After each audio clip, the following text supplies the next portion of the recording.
who do we have in the booth? We have Dr. Jones, and the topic for the Working on Wellness today is 10 practical hacks for your mental health. Now, this is sponsored through these radio wellness forums are on the second Wednesday of every month at 2 p.m. and are being brought to you as part of the KSQM FM 91.5 radio station outreach program. And Dungeness Valley Health and Wellness Clinic is open to the public on Monday and Thursday evenings. The doors open at 4:30 and no appointment is needed. The SQM Free Clinic is here to serve anyone who has no health insurance or is underfunded, and they're located at 777 North 5th Avenue. So anyway, we've got that. We'll repeat that information later. But welcome, Dr. Jones. It's been, 2 years since you were in here with me before? Well, yeah. Thanks for having me back. And we always have a good time. Mm-hmm. You know, I know that I was saying before we went on the air, I knew that psych nursing wasn't for me because it's just not for me. But I've taken enough psych courses to be dangerous because why do you feel that way? Or how long have you felt that way? Or tell me more. Or, those leading questions that you psychiatrists, you kind of pull the information out. We like to call them open-ended questions, not leading questions, but you know what? I'll take what I can get. Yeah, because it's amazing. Sometimes if you open the door, people are they want someone to talk to, but they just don't know how to say what they want to say. So there's a certain expertise to kind of opening that door and getting people to talk about their issues. But the 10 practical hacks for your mental health. We've been publicizing this for the past few days, and I just know that mental health is so critical. You think about all the things, all the stresses in our lives, and we might not think we're under stress, but then what's the name of that circle where they add up the stress points? Yeah, I know what you're talking about, and I don't remember the name of it. Yeah. But it's this lengthy survey of all the different life changes that you can have in a year.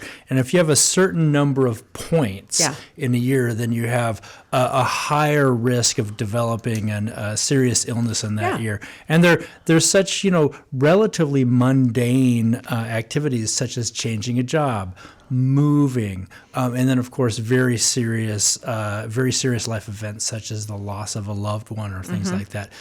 Stress is very real, and I've developed a list of 10 practical hacks based on science. These are all evidence-based things that you can do. I like evidence-based. We all do. Evidence-based is very that's very helpful. So I have been so looking forward to having you in the booth because I'm sure that I can learn something about how to sleep better or food so why don't we go ahead? You've got here sleep hygiene.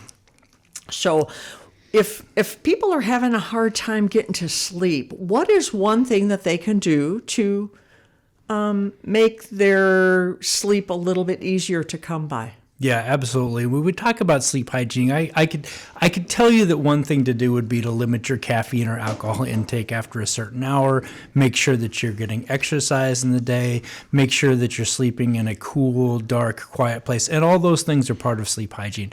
But one thing that you can do, and it might be the hardest thing for us to do nowadays, is to get your phone out of the room in which you're sleeping.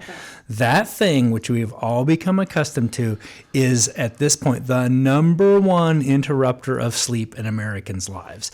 The constant dinging and flashing and even anxiety that we have of, am I missing something? Is there something happening in the world? Oh, I've got to know what's going on. Get it out of your room for your 8 or however many hours of sleep that you need a night, and you will sleep better. I know something that I've done is I turn the I don't know what it is on my phone. I go to settings and I put it on airplane mode. Yep. And at a few minutes after 10, I hear it kind of vibrate or ding, and it's a clue that if you want to get a good night's sleep, now is the time to put things away. I try to at 9 o'clock. I'm not real good. I try to either read a book, or knit, or read the newspaper. just stay away from the computer. Those are wonderful Yeah. things to do right before you go to sleep. The light that comes from the television or especially computer screens or your phone is at a particular wavelength that it stimulates the brain that, hey, it's daytime, wake up. Yeah. So if you can do a non-electronic activity such as knit or, read a book, that's Not always been my favorite thing is Yeah. reading a book before bed. You help your brain, especially if you do it consistently. You Yeah. help your brain get in a routine. So how that it's about sleep reading time. a book on a Kindle? Probably less effective than Yeah. reading a book. Although, the light in a Kindle is different. It's not necessarily that blue wavelength that you get from reading on a phone Plus, or you an can iPad. change it. You can change the You background. can. They're very smart about that. Yeah, So yeah. I think that's probably okay to do the best you can, though. All electronics, 2 hours before Yeah. bedtime Yeah. should be off. Develop the a routine. But get kind that- of signal. But get that phone out of your room. Get it out of there.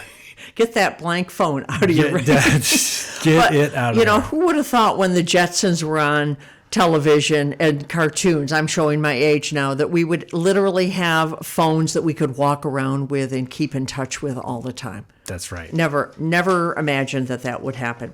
Okay, so get rid of your phone. Don't throw it away, but just turn it off and put it in another room. Absolutely. Okay, exercise. I'm always talking when I do diabetes education how you need to get 150 minutes of exercise a week or 30 minutes a day on days that you want to eat. So, and people look at me like, on days I want to eat, I have to exercise. So it kind of puts them in their place that, yeah, activity is really, really important. It's really important. It's definitely been shown from a non-mental health perspective, you want to lengthen your lifespan, exercise every day. But exercise is also very good for mental health. And, any exercise that you can do is better than not doing any exercise at all. The one that I recommend, and it's very esoteric, for your body and your mind is walking. Walking is fabulous. Walk as many miles as you can. Walk as much time as you can. You won't regret it. If you want to walk with headphones, great. Listen to something. If you want to walk and just enjoy nature, I recommend that too. If you want to walk and talk with somebody else, that's great. But it is helping both your body and your mind by having a particular focus or lack of distraction be what you're doing. Wonderful thing to do. Yeah, I know some people say, well, I can't get motivated. Well, get a dog. A dog will not let you give up walking. I mean, our dog looks at us like, Mom, it's time to go for the walk now. And I like to just walk, not with headphones or anything. I like to hear the birds and look at the bugs on the ground. Sometimes I feel like I'm acting like a 2-year-old because I'm looking at the flowers and looking at the ants. And if it's rained, I pick up worms and throw them off the road. I figure everyone deserves to get a second chance. So I throw them in the grass. But yeah, just getting outside. While it's not on one of my top 10 hacks for your mental health, what you're talking about, that curiosity about the world around you, that doesn't have as strong of an evidence base as other things on this list, but that also has been shown to perpetuate mental flexibility, especially as you get into your 6th, 7th, 8th decades of life, and to help ward off boredom and maybe even help ward off dementia. Yeah, because I had read somewhere that if you just walk with your grandchild, a 2 or 3-year-old grandchild, and they can't walk fast, and they look at the bugs and they pick up rocks, and you go, oh, this is what nature's all about. Yes. And I'm kind of enjoying myself. Stay curious. Yeah. Ask questions. Yeah, that's what we're doing right now. We're asking questions, and you are giving us the answer. Okay, so we need to walk, and plus that's something you can do anywhere. That's right. You don't have to carry your bicycle or put it on the back of your car. All you need is a pair of shoes. When I think of all the years that I went barefoot, I'm paying the price now. But walking is very important. Okay, if routine. What's one small, easy routine that someone could add to their day for a little mental boost? We all have those sluggish times. Yeah. Where we're just kind of blah. Yeah. So routine, I think, is very important, and that's the third mental health hack. We know that if you can get into a routine, you take off some of the mental load of thinking, what's the thing that I have to do next?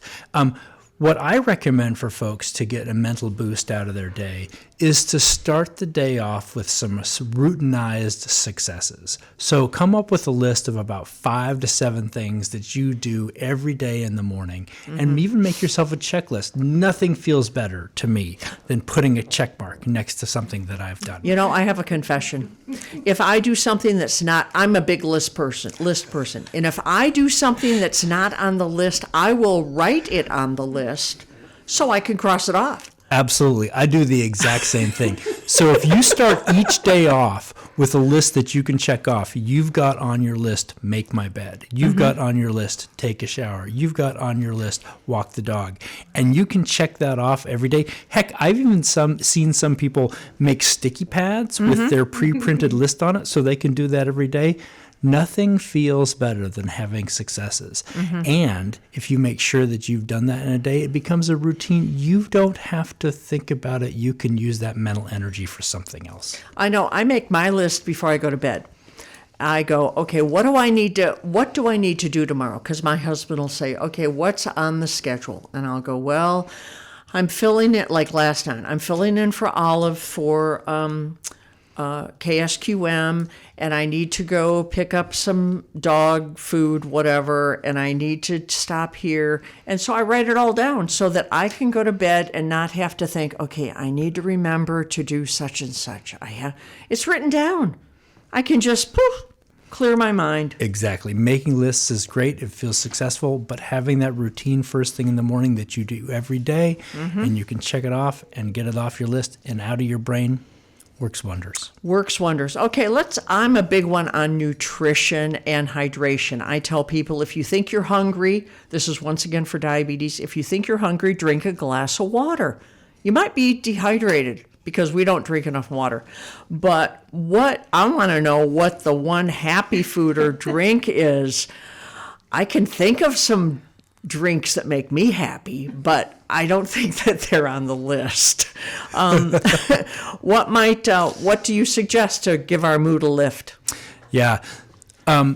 Whatever fruit floats your boat is the thing you should eat if you want to give your mood a boost, and not like processed fruit.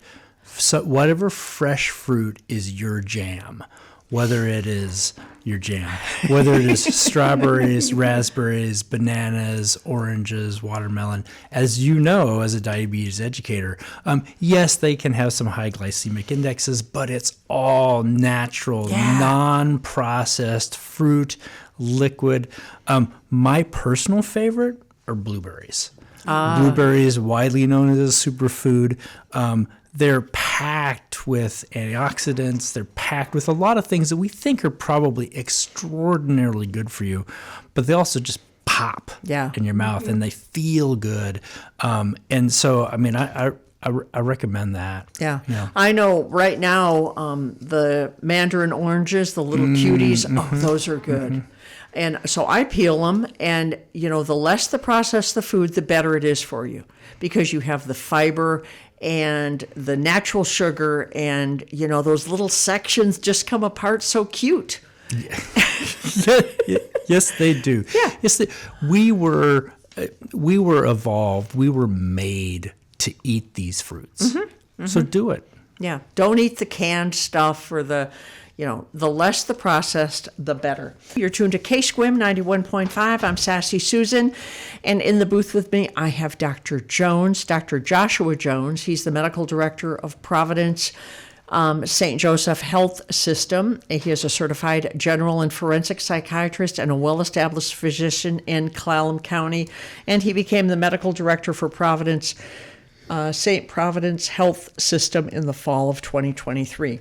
Well, before we went on our break, we were talking about one happy food that, and you said yours is blueberries, but what do you suggest for hydration? I see people go out with these cases of water from the big box stores, and they use them once and then they throw them away.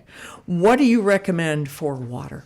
Well, from a pure health standpoint, water. Our tap water that we have here, well water that we have here, as long as it's filtered, if your well's filtered, but our tap water here is so fantastic. Oh, just drink ours. that. When I was taking a drink of water last night, I thought, this almost tastes sweet.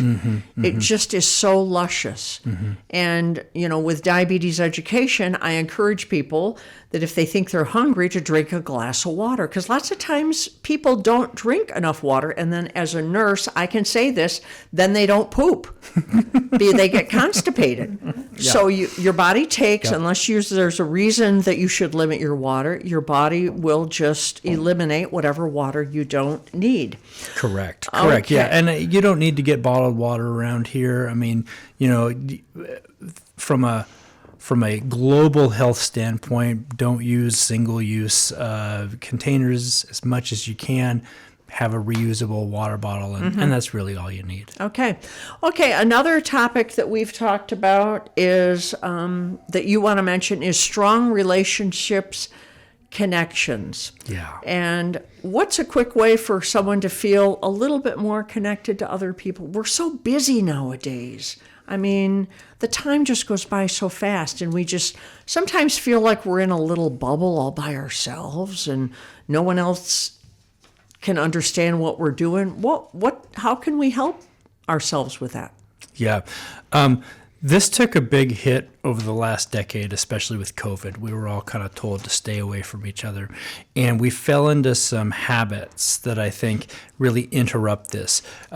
Having strong relationships and connections absolutely improves your mental wellness. Instead of texting somebody, call them. Instead of calling somebody, be face-to-face with them. Ask them questions about themselves.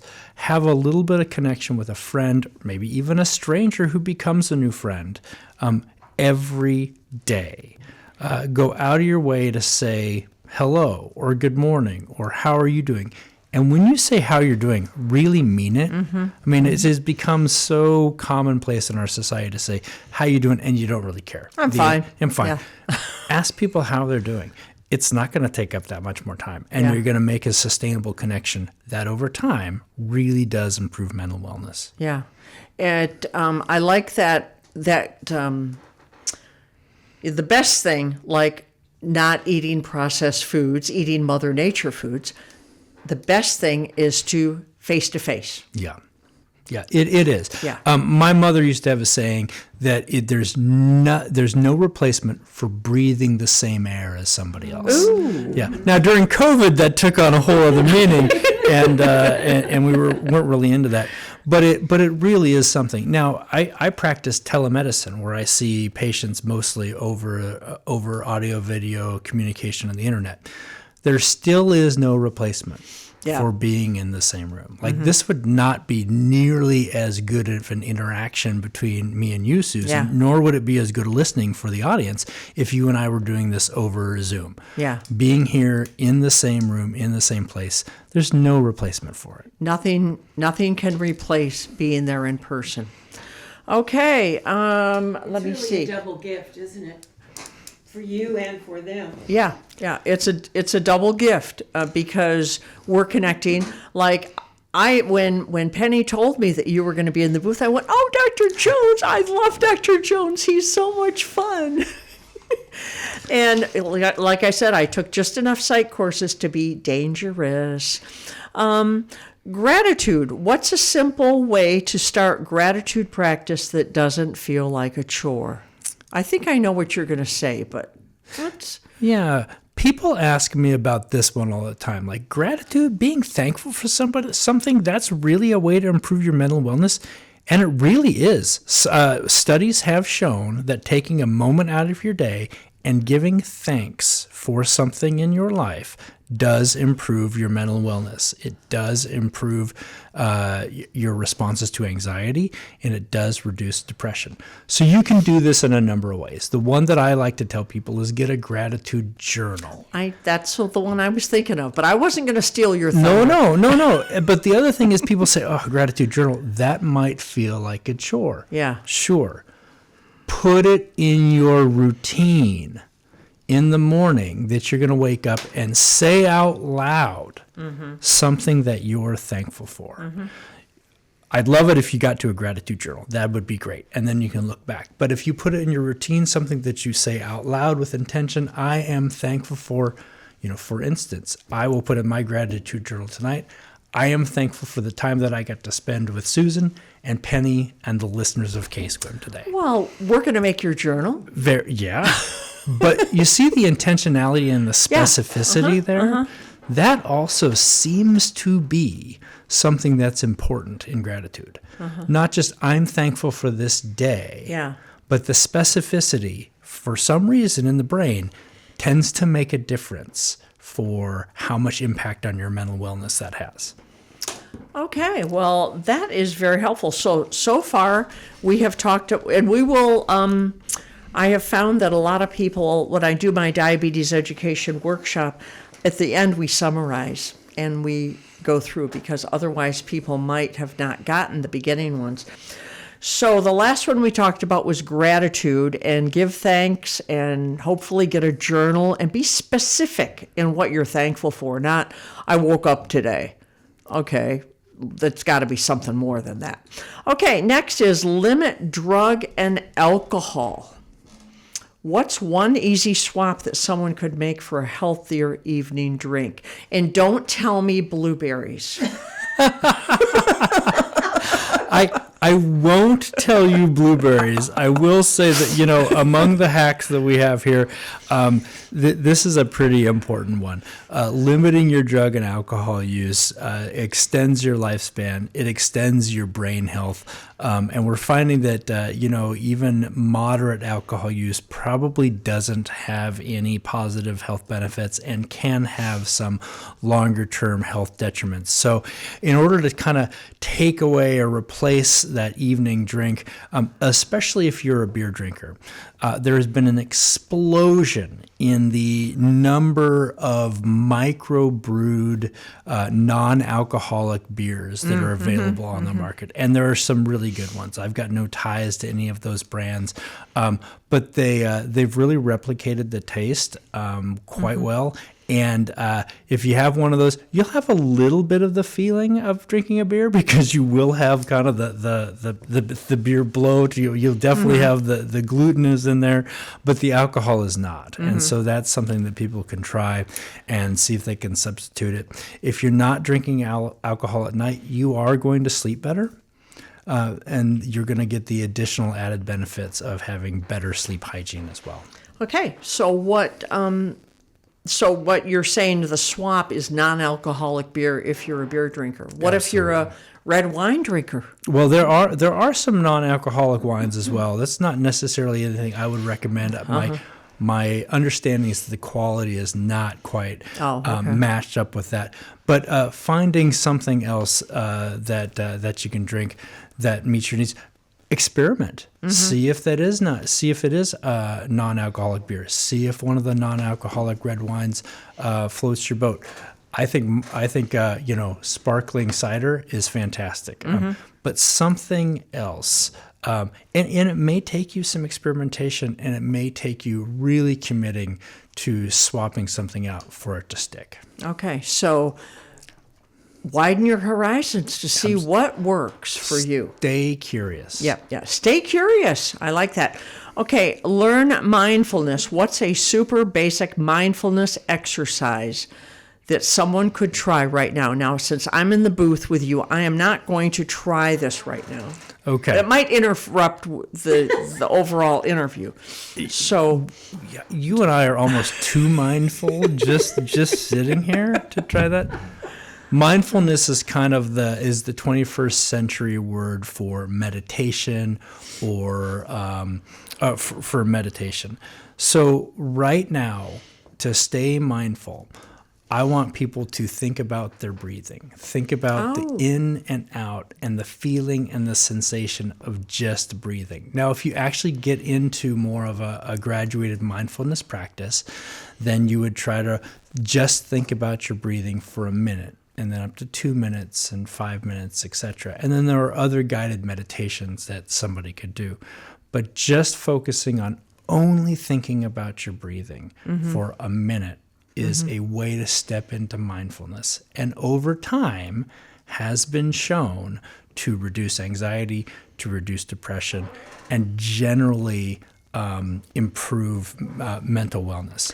So, like if you're at the grocery store in line and you're getting really anxious because you're running behind schedule, if you just concentrate on breathing, that will take away some of that anxiety. It certainly can do that. Now, there's lots of other ways to kind of sneak mindfulness into your world as well. If you're a spiritual person, prayer is a great way to a great substitute for a mindfulness practice. Okay, so concentrate on your breathing. Let me see, what's the time? Okay, we're going to be doing the weather at 15 minutes to 3. But Thank you for staying mindful of the time. yeah, it's my job. Okay, get creative. What is a fun, no-pressure activity that someone could try this week? Yeah, coming in at number 9 on our countdown of mental health hacks is being creative. You may have your own already established art or music that you do, but one thing that I think anybody can do without judgment is finger paint. And you don't have to have paints. You could do it with pudding. You can do it with yogurt. Is it going to make a mess? Absolutely. But plop out a cup of yogurt on your cutting board on the counter and draw something. Nobody's good at finger painting. Yeah. So you don't have to judge yourself, but you can splat that down and draw a heart with an arrow through it. You can draw a kitty cat. You can draw anything you want. The point is to start your brain down. What creative thing can I do I want to start to do that's going to help me improve my creativity? Finger paint. Sure. There's no judgment in that. Splat that down. Now, if you're a musician, great, go make music. If you write, great, go write. But if you're someone who's like, oh, I'm not a creative person, finger paint. Yeah, yeah. Okay, I know some people have gotten into, but this you have to have a tool for, making pots, Sure. on a spinning wheel. Absolutely. Yeah. Whatever it is for you, that act of being creative, of putting whatever we are, putting our essence into something new, for some reason, seems to improve mental wellness. Okay, so the 10th topic is to seek help. Yeah, absolutely. I mentioned to you before we went on the air how, I've gone to go talk to someone because I realized that something wasn't right. There's nothing shameful to going to talk to someone. And once you bounce ideas off of someone, it just hits you like a ton of bricks, like, of course that's what I need to do. But until they ask the questions, how long have you felt this way? Tell me more. All those open-ended questions, you're kind of stuck. Yeah, look, this list of 10 hacks, it's a fun way to remind people about, look, these are things that you can do in your everyday life to improve your mental wellness. But if things really are not going well for you in your mental health, it's time to go and seek some help. It's time to talk to a friend and say, hey, I'm not doing so well. It's time to go talk to your primary care provider. And all primary care providers in this day and age can do structured assessments about mental health symptoms to see if you need to have some treatment or be referred to a counselor, therapist, or other mental health professional that can help you. And I'm so pleased that in this day and age, we also have a very easy to remember 3-digit phone number, 988. That is the National Suicide and Mental Health Crisis Hotline that you can call 24/7 or even text and get a trained mental health professional to talk you through a crisis. And it doesn't have to be a life-threatening crisis. We have used it in our family. I've had many patients that have used it, and it might be one of the greatest things that our nation has done to promote mental health. 988. 988. Susan, if there's one good thing that has come out of the pandemic, I would say that we're truly beginning to tackle the stigma around mental health issues, and folks like yourself saying I've gone to therapy, folks like myself saying that I battle major depressive disorder and have gotten help for that. It's not a big deal anymore. Reach out for help. And conversely, ask people if they need help. A very simple thing to say to a friend that seems to be struggling is, hey, how is your mental health? How are you doing? You seem to be really stressed right now. Yeah. How is your mental health? How are you doing? Okay, so let's do a kind of a summary. Sleep hygiene. What was the one thing that you said? Get the phone out of your room, Susan. Get the phone out of the room. Just get off the computer. Yep. No blue light. How about exercise? Walk. Walk every day. Walk as much as you can. Okay. All right. Routine. What is one small, easy routine that can make your day give it a boost? Have a 3 to 7 step morning routine when you get out of bed that you can start your day off with successes. Okay. All right. Nutrition and hydration. I know yours is blueberries. You seem annoyed by that. I don't understand. I think it's kind of cool because they're portable. Yeah. You can. I might have some in my pocket right now. You don't know. I don't know. I don't see any stain on your shirt, but I love mine is mandarin oranges. Yeah, fruits, fresh fruits, and drink your water. Yeah, drink water, and you don't have to buy water. No, just get a bottle, get a reusable bottle, and fill it up. How about strong connections, strong relationships? Have a face-to-face conversation with someone every day. Yeah. It's better to talk face-to-face. The next step is phone call. The next step is text. But face-to-face is... Yeah, my husband always jokes with me and says, have you met a new person today? Because I always try to meet one, and it's getting really hard because I know a lot of people. But I try to meet a new person every day. How about gratitude? Put saying out loud something specific that you're thankful for in your morning routine each day. And that's a great way to start the day because you realize, some people say, I'm awake. I got up out of bed. That's a good thing. That's a great thing. Yeah. I would recommend you take that next step to be a little more specific. I'm awake and I get to see my grandkids today. I'm thankful for that. What was it? George Burns used to say that he doesn't even buy green bananas anymore because he didn't know how much longer he was going to live. But be thankful. Be thankful. Okay, let me see. Limit drugs and alcohol.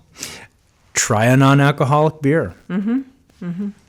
Yeah, they, for a while they were saying a glass of red wine with resveratrol is good for to control heart disease, but that's not really... No, that's really fallen out of favor, and the potential deleterious or negative aspects of alcohol long-term is really in the forefront.